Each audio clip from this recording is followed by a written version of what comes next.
I'm going to introduce our next speaker, and she is Dr. Ana Nogar.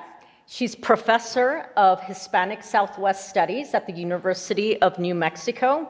Her most recent book is the prize-winning edition, El Feliz Ingenio Neo-Mexicano, The Life and Writing of Felipe M. Chacon from 2021. A highly respected Agredan scholar, Nogar published Quill and Cross in the Borderlands, Sor Maria de Agreda, 1628 to the present 2018. And she knows very well that I need to get my edition repaired. The spine has come off because it's been my Bible, essentially, for the last several years. I always go to it, several times a day, basically. So please join me in welcoming Dr. Nogar. Thank you so much, Christina, for that kind and wonderful introduction, for including me on this amazing exhibit and project. The exhibit guide looks amazing. The catalog is beautiful, better than anything I could have imagined. As you know, I come to the corner of Sor Maria de Agreda, pictures and relics, and just gaze adoringly and in awe of your ability to bring these wonderful things here for us. Thank you also to the museum for hosting us here and for providing a home for these beautiful images, objects, relics that we get to interact with here at the museum. Okay, so as Christina mentioned, I'm a bit obsessed with Sor Maria de Jesus de Agreda. She is a subject who loans herself to all sorts of interesting points of intersection. I don't usually use a clicker. This is Quill and Cross in the Borderlands. This is a bilingual young reader's book on Sor Maria de Jesus de Agreda, but she shows up in all of these wonderful and unexpected ways, which I'll discuss briefly as an introduction to some of the new research I'm working on. She shows up in these surprising places and archives. We find out that Junipero Serra was a super fan.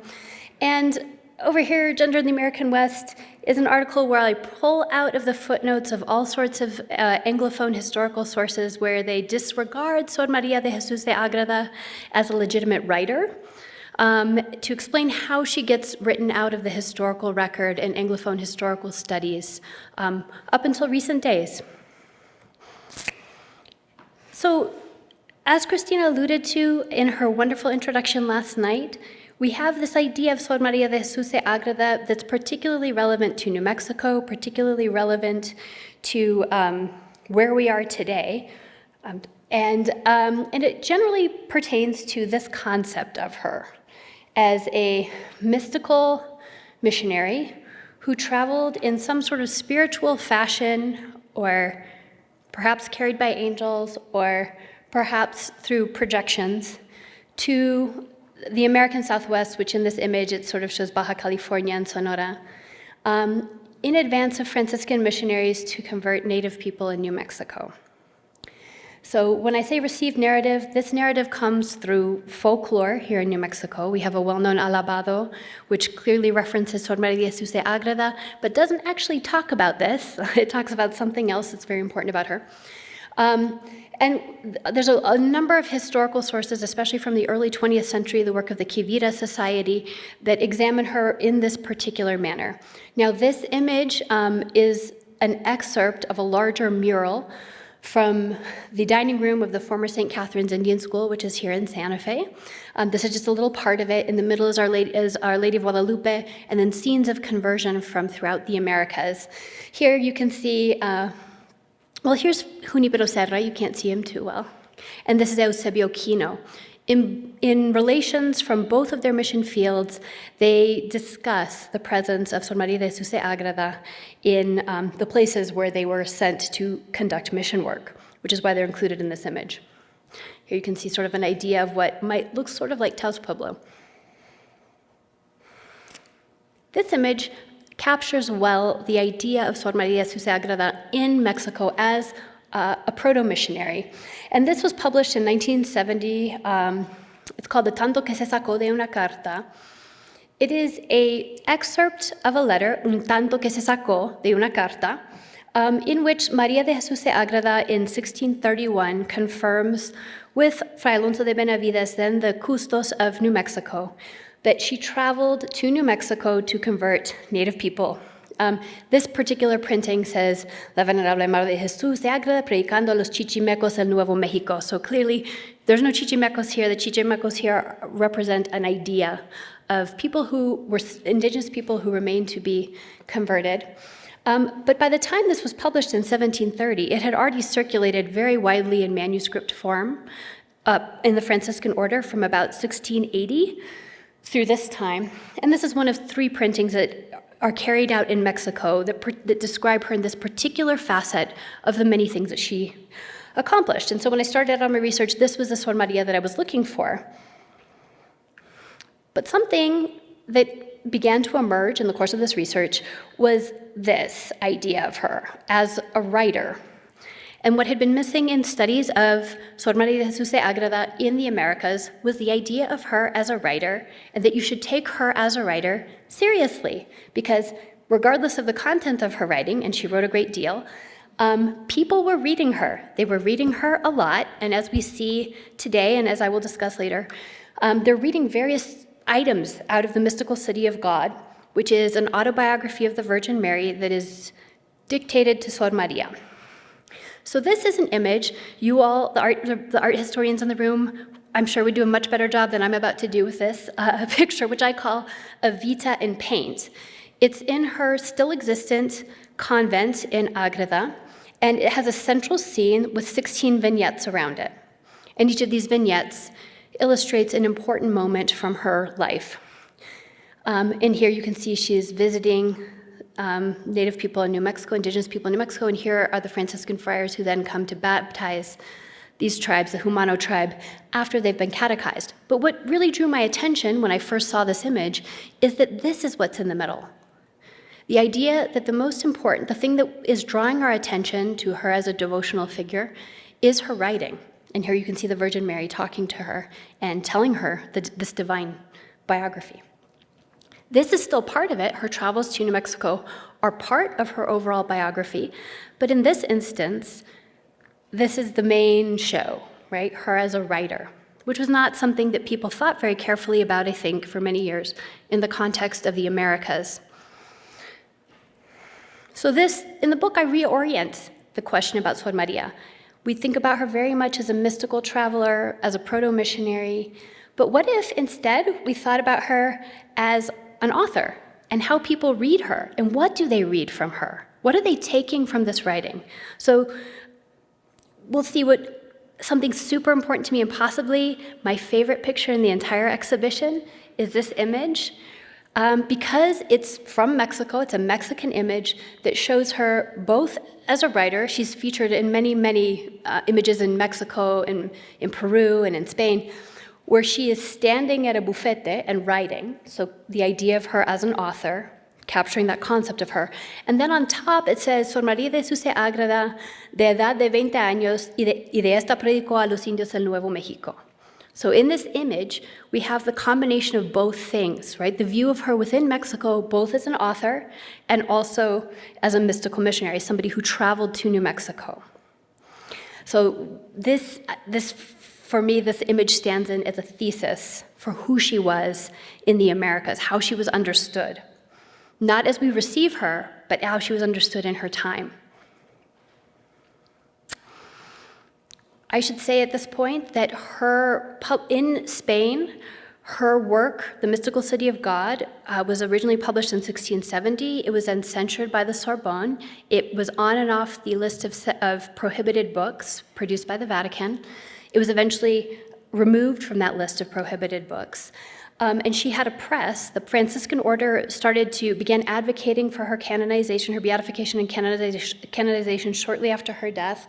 And they established a press called the Imprenta de la Venerable Madre Sor María de Jesús de Ágreda, whose purpose was to recaudar fondos, so to collect money in promotion of her post-Council of Trent needs to have a war chest to advance her case for canonization. This press in Spain published over 60 runs of different types of materials, primarily publishing her Vita and the Mystical City of God. And her Holy Life, or Vita, is the prologue to the Mystical City of God. So these things circulated, the narrative of her life circulated in these two forms, both as a preface to her own writing and as a separate document. In her vita, the part about her travel to New Mexico is there, right? And her biographer, Padre Jose, Jimenez Samaniego, offers enough detail, but not too much detail about the nature of that travel. So any place where her writing travels, so does the narrative of her own mystical travel. But more importantly, her writing travels. Because of limitations and rules governing publication outside of Spain of Spanish texts and materials relating to devotional figures from Spain, the Mystical City of God was not published, except for this one time, in Mexico in its entirety. However, there's plenty of records of copies of her books being sent from Spain to New Spain, being sold, and then the monies being sent back free from taxes to Spain. So there's clearly a circulation of her writing, incentivization to circulate that writing, and a protection from royal taxes, which tells you a lot about the structure of support of publication and circulation of her writing. This text, La Mística Ciudad de Dios, was published as Escuela Mística de María Santísima in Mexico in 1731. And I bring it up because it's kind of the one exemplar of the entirety of her text being published in Mexico. What was much more common in Mexico were documents like this, this one's called La Peregrinación Cristiana por el Camino Real de la Celeste Jerusalén, which was published in 1760 by Joaquin Osuna. And these are devotional guides, prayer books, devotional practices that excerpt the mystical city of God and then reconfigure it in terms of the modo de andar la via sacra, novenas, triduums, septenarios, prayer practices that draw on certain elements of her writing and put them into practical application on a day-to-day basis.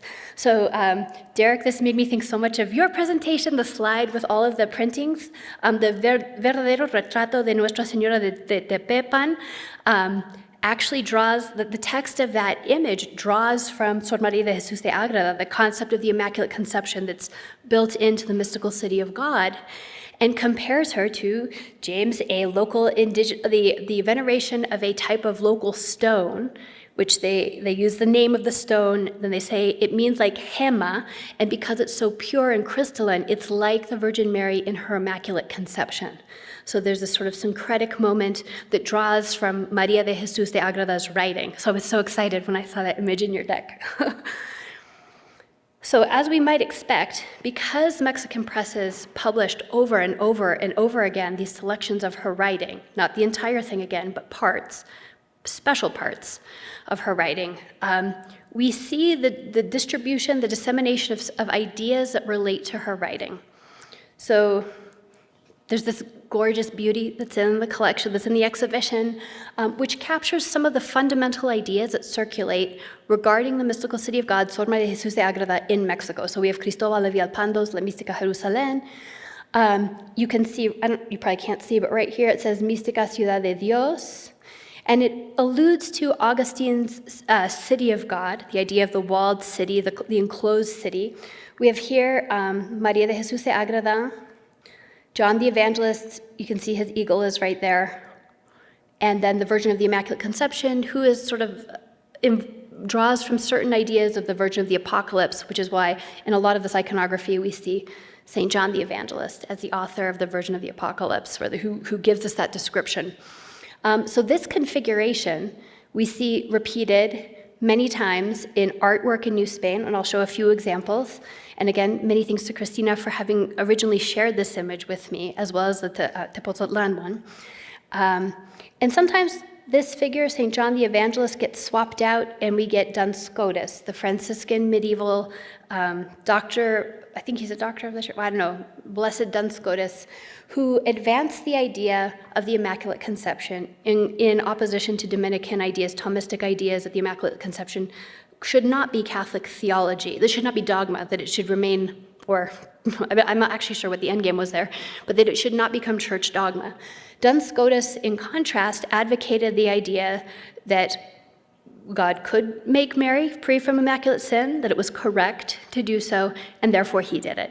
Right? So it's Potuit, decuit, ergo fecit, which we'll see in one of these images.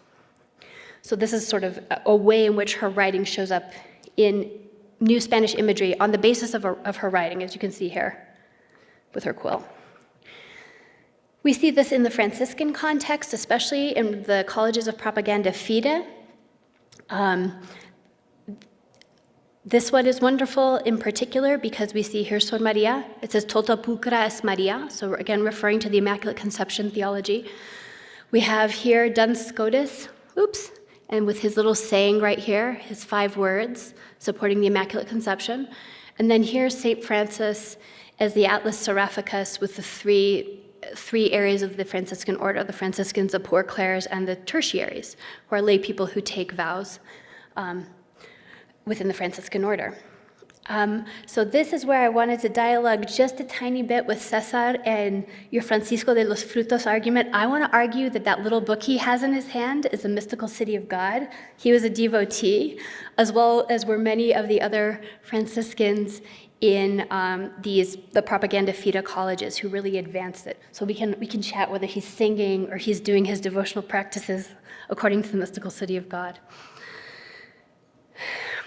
The example that's also in the collection of the reliquary makes concrete the idea that devotion to her was a day-to-day practice. Individual citizens left money to her in their will. They sent money back to Spain, documented quantities of money back to Spain. They had copies of her books in their collection, including Diego de Vargas, the governor of New Mexico. Among his very small collection were the 3 tomes of the Mystical City of God. We have copies we have records of what used to exist in the former Santo Domingo Mission Library here in New Mexico before it was flooded and most of the contents were lost, of the Apologia and arguments relating to the mystical city of God that were therefore here in New Mexico. This image, again shared with me by Cristina, gives us a little bit of a more tangible idea of what that daily devotion might look like, with a reliquary that includes blood, bones, pieces of her, the toca, the part that touches her face, and her mantle. I continue to keep finding examples, and I'm looking forward to the next talk, to hearing more about Cristobal de Villalpando's things that were produced in the house or by the shop of Cristobal de Villalpando that continue to echo these themes and perhaps other ideas he's drawing from with Miranda's talk. Here we see this composition of Duns Scotus, and here we have John the Evangelist in the middle and Sor Maria de Jesus Ágreda. So this has a little bit of everything, including the idea of the mystical city of God. Now, I mention all of this as a preface to more recent work that I've been working on, thinking about what concepts we attribute to Sor Maria de Jesus Ágreda that emerged from her writing and became popularized, especially in Mexico, but in other places around the world as well. The Immaculate Conception is one of the first ideas that comes to mind because it was such a conflictive and debated idea in its time and later. Despite its popular adoption, the confraternities that were dedicated to it, the numerous places that are named after the Immaculate Conception, it wasn't yet church dogma, which means it was very much talked about. But what are some other ideas that appear in the Mystical City of God or her other writings that were picked up by New Spanish reading publics? If we think about the community of reading, what are they doing with these ideas? What might some of these key ideas be?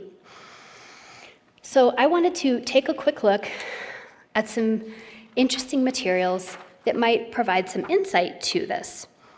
This is a play. It's called the Coronista Más Grande de la Más Sagrada Historia, Sor María de Jesus de Ágreda, which was published in Madrid in 2 parts in 1736. The play's author, Manuel Francisco de Armesto, was a member of the Spanish court as well as a member of the Holy Inquisition. It was printed and sold by the Librería de Joseph de Cueñas, which was one of the presses that published texts that were generated by her imprenta in Spain. So the imprenta would work with presses to publish her writing, and this was one of them. It was released in the storefront on the Plaza de Herradores, and this was announced in the Gaceta de Madrid, so it wasn't something that was hidden.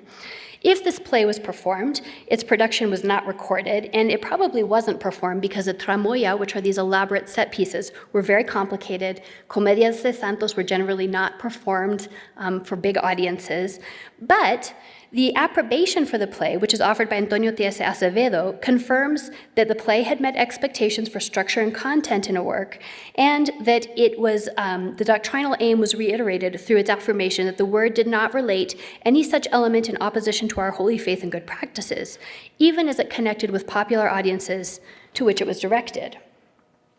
So the parameters of the Comedia de Santos genre shaped the content of La Coronista Más Grande. So this genre sought to display the virtuous aspects of a saint or holy person's life, often with the didactic as well as spiritual ends. The central characters in Comedias de Santos were often either canonized saints or figures of popular religious devotion, which is of course the case with Sor María de Jesús y Ágreda. The play has 6 acts, or jornadas, and they're split in between part 1 and part 2. Each jornada has kind of 3 movements, which I'll go over really quickly. A capa y espada plot, which is the action part. It takes place in her convent in Ágreda. She and her sister are protagonists. One of her uncles is a character. Felipe IV shows up. The capa y espada part has a lot going on. The second part that this play incorporates are the biographical elements of Sor Maria's life that derive from her vita. And the final thing are stagings of specific episodes from the lives of the Virgin Mary and Jesus as they're represented in La Mística Ciudad de Dios. So this is when the tramoya comes down in each of these acts, and a piece of the mystical city of God is revealed for the audience. I'm going to leave aside the capa y espada part because it's complicated and isn't relevant to the topic. But the part about her biography, the biographical elements from her life draw directly from her vita. And I think that we can look, I printed this double-sided. We see these important elements of her life. We see Philip IV visiting her castle-turned convent. We see her traveling spiritually to New Mexico. We see the allusion of these important moments, which we might take to be the key moments of her vita in this document that was intended to promote her case for sainthood. The third movement, though, stages episodes of La Mística Ciudad de Dios as individual tramoya that punctuate the play's action. So the play will be moving along, drop a tramoya in, here's a scene from the mystical city of God. I think of these as a highlight reel. One example of this occurs in part 1, Jornada 1, when the capa y espada plot is interrupted via an interjection during which the Virgin Mary's Immaculate Conception and birth by Saint Anne are described, and the Virgin offers divine benediction for Sor Maria's composition of La Mística Ciudad de Dios. This sanctioning extends throughout the play, but this is one example. If we take it as a whole, the play teaches audiences about Sor Maria as a candidate for beatification by performing these key passages. The nun's mystical travels, of course, are part of it, as are various other elements of it. She is shown throughout the play as if she is writing, as she completes La Mística Ciudad de Dios, and the angels and heavenly host regularly affirm that she is carrying out divine will by writing this document. The dramatization of specific sections of La Mística Ciudad de Dios accomplished similar ends. Each jornada shows us something specific. So Jornada 1 presents the Immaculate Conception theology. Part 1, Jornada 2, explains the Annunciation. And Part 1, Jornada 3, shows us the Nativity. We could read these again as key episodes. One of the key episodes, that pops up is the circumcision of Christ. In Part 2, Jornada 1, Sor Maria is attended by 2 angels as she writes of Christ's circumcision, including a discussion between the Virgin Mary and God the Father regarding its necessity. In the ensuing tramoya, she is joined by Saint Inés y Santa Ursula, who support her as she writes, which is another distinctive detail included in her vita. Christ's crucifixion is also staged. There are various of these things that appear that are very specific to the mystical city of God. I bring up the circumcision of Christ because in this particular instance, I think there are examples in Mexican art that show the transmission of this idea to Mexican audiences. Mexican art historian Francisco de la Maza notes that some New Spanish representations of the Virgin Mary and Saint Joseph reproduce details specific to Sor Maria's writing, including paintings of Saint Joseph wearing a gold reliquary around his neck that contained the Christ child's foreskin, alluding to the rite of circumcision depicted in the play.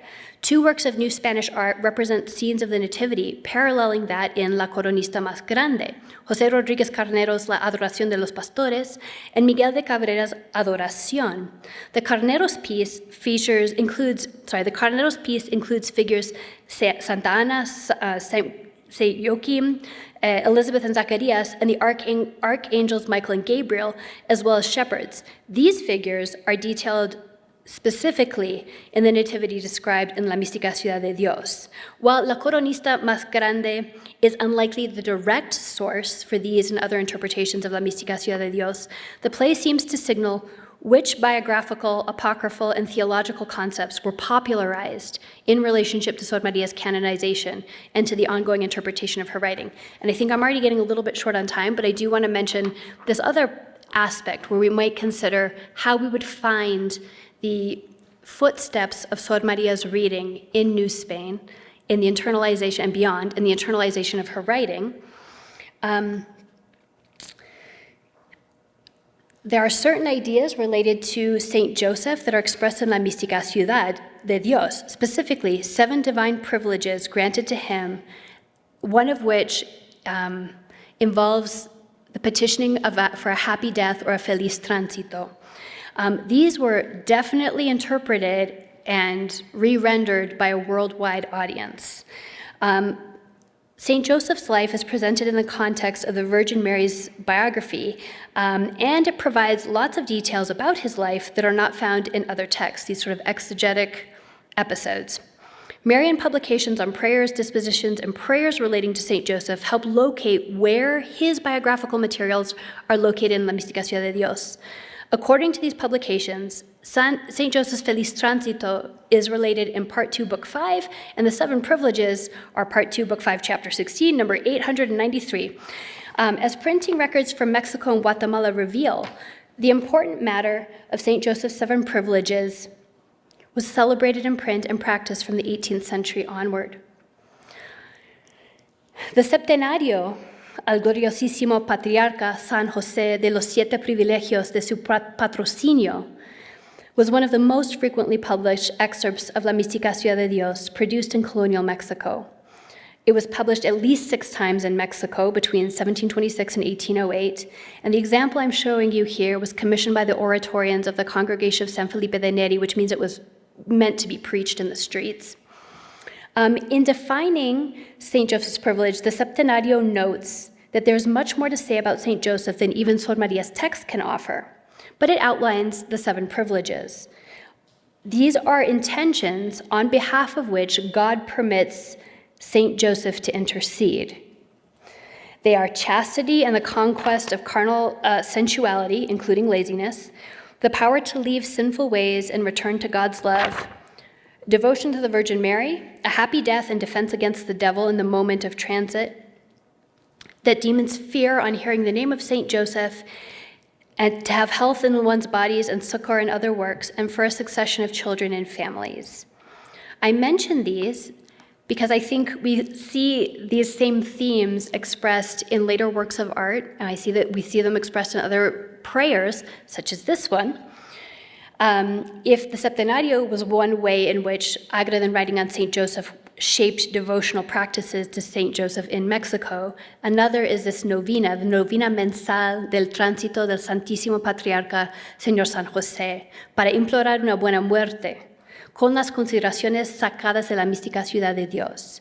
So this is a novena to be prayed 9 days, requesting the intercession of St. Joseph for a happy death on the basis of the description of his ability to intercede for this that's explained in the mystical city of God.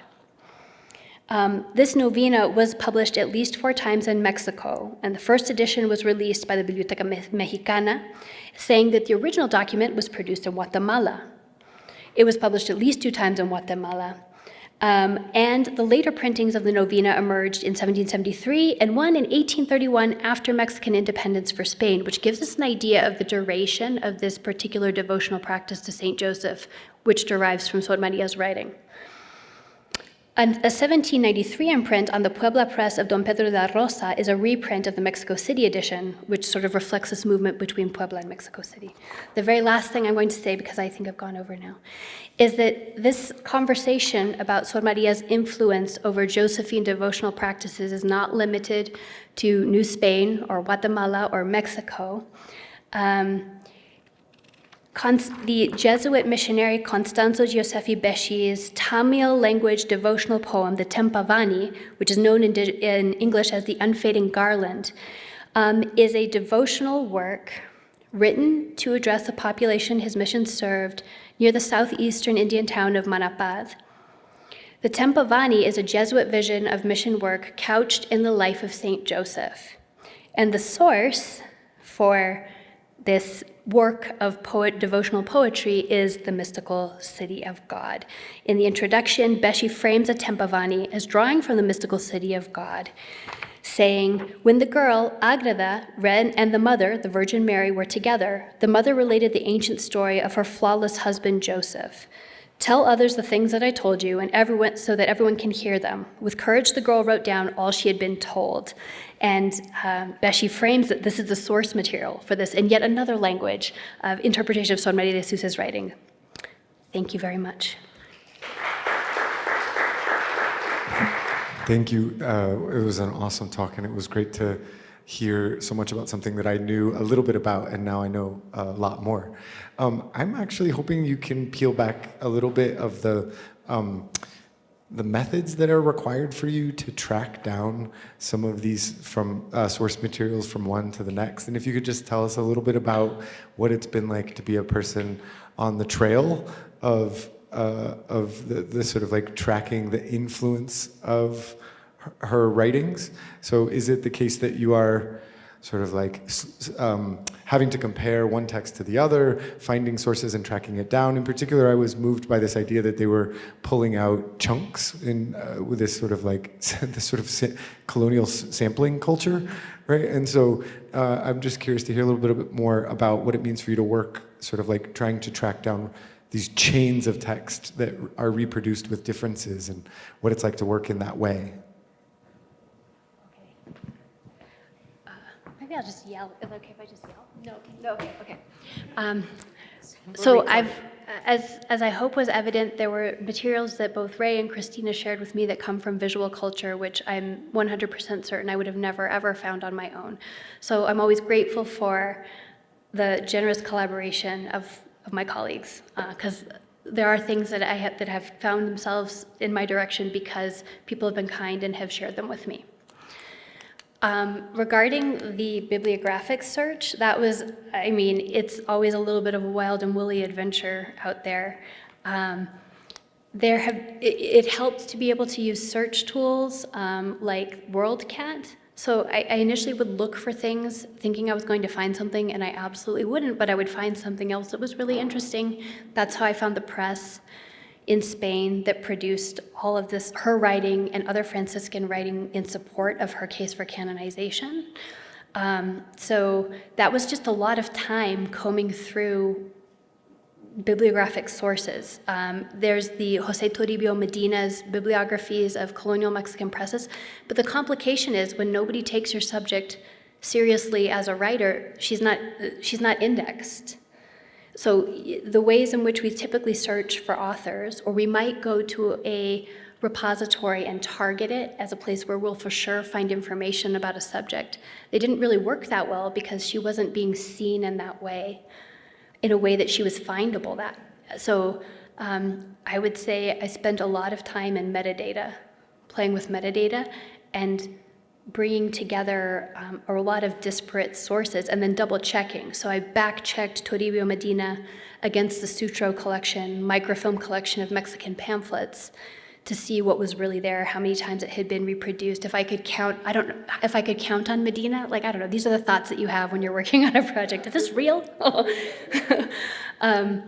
And so for creating the Mexican bibliography of publications, that's kind of what I did. And then I started searching in Hathi Trust and some other places. For the press in Spain, there was an article by the Spanish Franciscan publications are very helpful. They're Archivo Iberoamericano. They're amazing bibliographers. And they will get into the footnotes. So if you want to tangle with some juicy footnotes, they have amazing, well, you know this, they have amazing footnotes. That was another place where helpful large sources of the types of those early 20th century, late 19th century indices showed up. And that was a point of departure for thinking about how could there possibly be this many editions of the mystical city of God? Like what was driving that? And then, the archival things, finding these receipts for books being shipped, finding the receipts for the money that came back and where it came from, which I thought was very boring when I first found it. I was like, oh my gosh, receipts, ugh. And then I had to step away from it for a second and think, wow, this is really actually documenting something super interesting. I don't know if that answers your question. Other questions?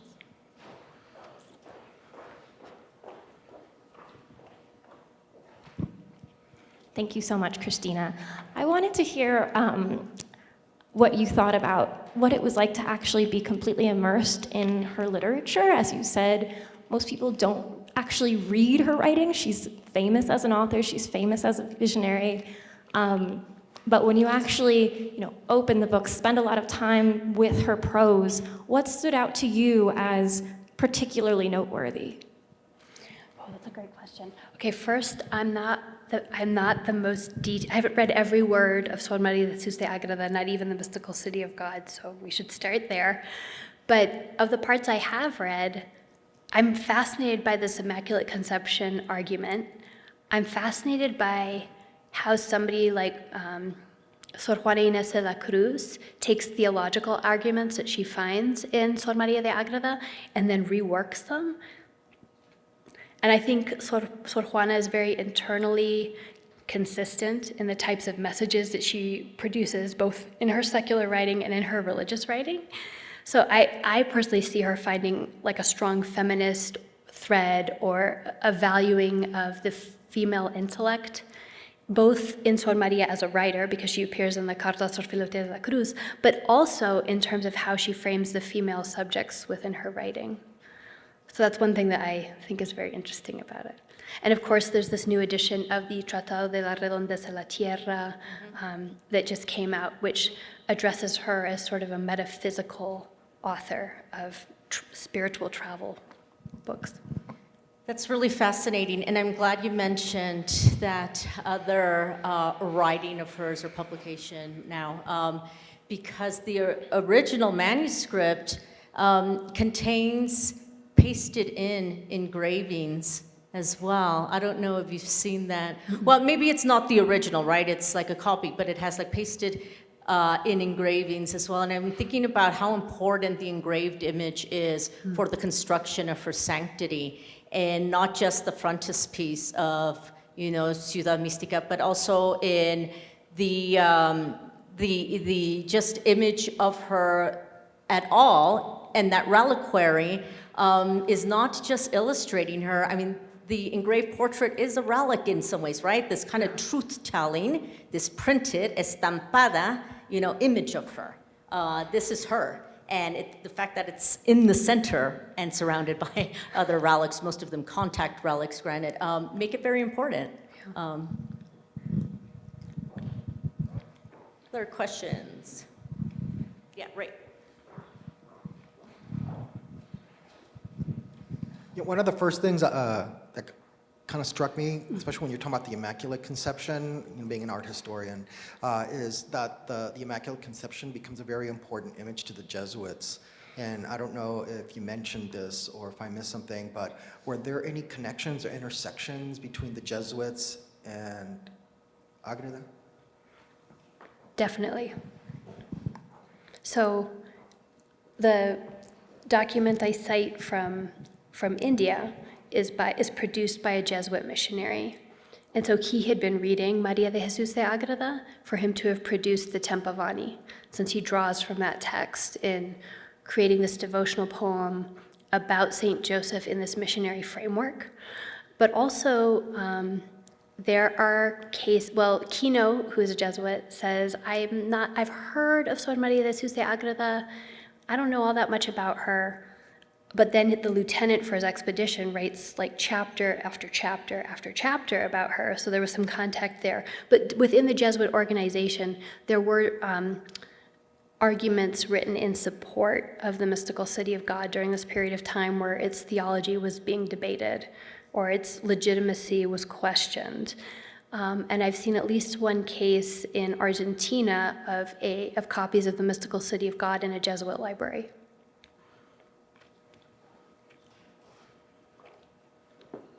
But it's such an image that we associate with the Franciscans, and especially women in a convent setting. It's the Franciscan nuns that are wearing her on their breastplates, you know? So there's a kind of doubling effect of like the Franciscan nun imitating this, prototype. Yeah. I found a copy of, I think, Mystical City, or maybe it was her Vita at the Newberry.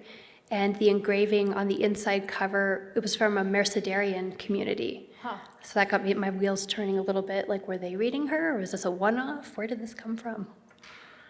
Interesting. Other questions? Okay, thank you so much, Professor Nogar.